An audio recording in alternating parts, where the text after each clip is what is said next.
All right, let's go. What's up, guys? I'm Jay. This is Project GoodSpeed, and on today's video, I am going to be installing some, one new-ish sort of seatbelt for the hatchback here because it is in desperate need. Let's get started.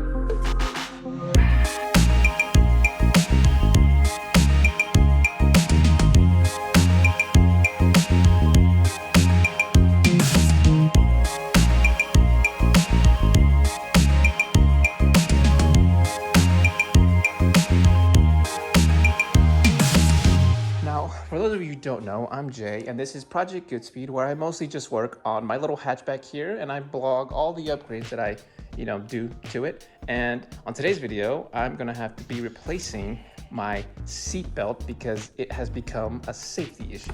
Now, over the past few videos that I've done, I've actually been doing a few electronic upgrades that should have taken backseat to some of these other ones that I need to address.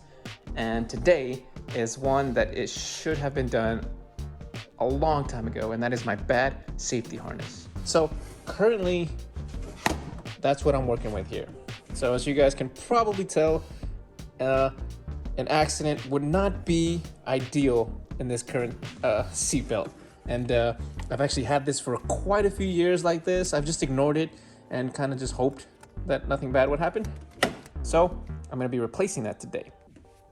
Now, in order to do this, I'm actually gonna have to remove my seats, my quarter panel, and other stuff that's in the way. Just push that stuff aside and get to the actual seatbelt that is located right down there. Oh no! Okay, just hold there. Oh, that doesn't sound good. I really hope I just popped them out of place perfectly and didn't just break shit off. Why am I so lazy? Yes!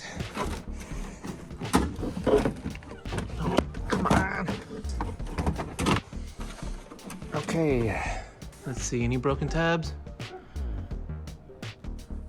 I don't see any broken, oh, that was like that already. All right, so this is what we're working with here. This is supposedly the stock one. Now it only retracts so much, the rest just doesn't, and it's not even close to where the tear is. The tear's down here, but it still won't even retract. Ideally, it should be nice and taut and not so loose like this. So I'm just gonna have to remove this, ow, and unbolt that screw, and then unbolt that one, and unbolt this one down here.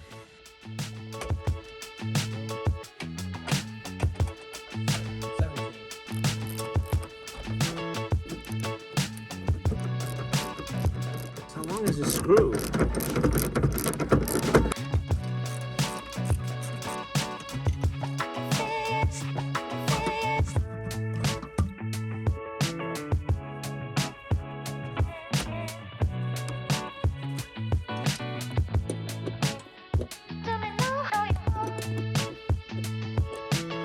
All right, guys, so this right here on this side is the old one, and this is the new one here.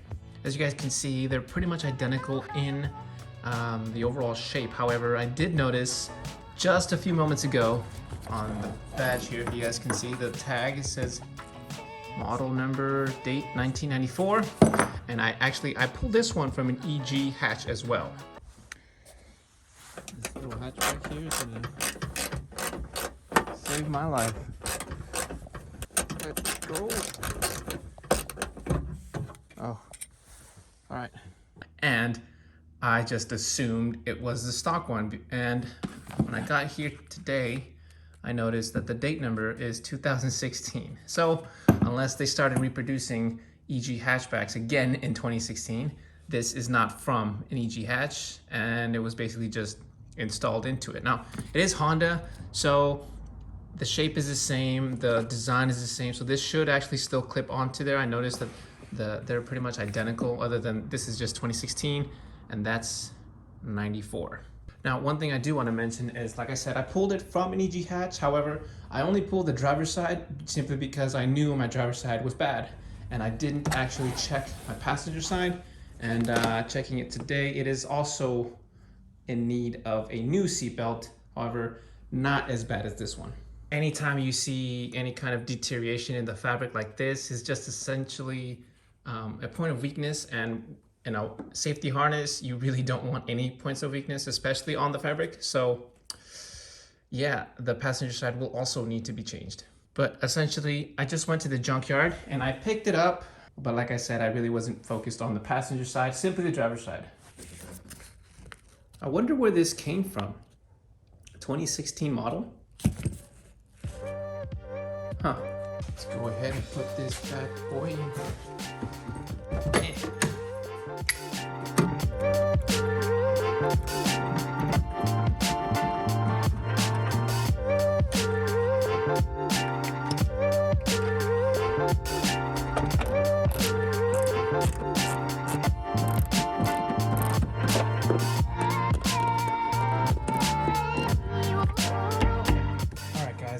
That is it. Check it out. We got full-ish retraction. You know, no longer is this safety harness a safety issue. This basically was a pretty simple install. Now, like I said, I only changed this one. I didn't change the passenger one simply because my lazy ass didn't actually take the time to check if this one was broken. Now, like I said, I have been doing a couple videos on electronic updates and installs on the hatchback, and I basically wasted all that money improving stuff that should have taken a back seat as well. And hindsight is catching up with me because currently it is December in California and it is the rainy season, sort of. And we've had a really, really bad downpour, and it's just exposed some of the issues that I have been neglecting. Ooh, the Honda would not like this. And basically all these upgrades could have been done later on because I do have a couple other issues that need to be addressed, and I should have done those first. One of them is I have a leak in my trunk area that should be addressed now that I have a sub in there because I don't want to damage it. I mean, just look at this. Look at this. That is not what I'm looking for in my car. That is a big problem. And the second thing is my headlights here. So they have started to show signs of getting moisture inside of them. And it should be addressed sooner rather than later because, you know, visibility is already limited in this little 90s Civic, and I don't want to make it worse. Also, that leads me to my next topic is the windshield wipers. They've been starting to act a little funny, so I think the motor might be going bad, or maybe the lever needs to be checked because sometimes I have a few issues with them not working the way they should. The issue here is I've got my wipers here are acting really strange. Basically doing this stuff. I don't know if that's normal or not. Normally when you flick it once, it should just go up and down once, and that's basically you have to hold it to get them to go all the way. Also, there is no intermediate setting. See right now, intermediate, which is supposed to be on and off every now and then, but I've waited for a while for this thing to actually kick in, and have not seen them move once, so there's definitely a problem here. Which leads me to the biggest problem that I have noticed in this little hatchback, and that is my heater core has started to show signs of going bad. And for those of you who don't know, the entire dash has to come off in order to replace the heater core. Essentially, I've started to notice, you know, very strong coolant smells in the hatchback because, you know, like I said, it's the rainy season and it's cold. So I turn on the heater, and that just basically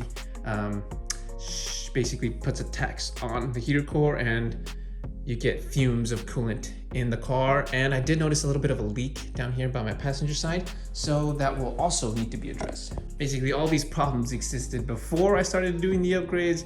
It's just that now that the rainy season came, it just exposed all of that, and now I have to fix all these problems before they cause major issues down the road. Great, because now I've got more problems to look forward to. Seems like they just never end with this little Hondas, man. But, oh well, none of these problems should be too hard Except for that heater core, it's gonna be a real pain to remove that dashboard. I am not looking forward to that. But if I'm being honest, that's probably where I'm gonna have to start because, like I said, the coolant smell in there is not pleasant and I can't imagine safe. So stay tuned for those videos, guys, because I am going to have to get this stuff done sooner or later. Until then, guys, take care and Goodspeed.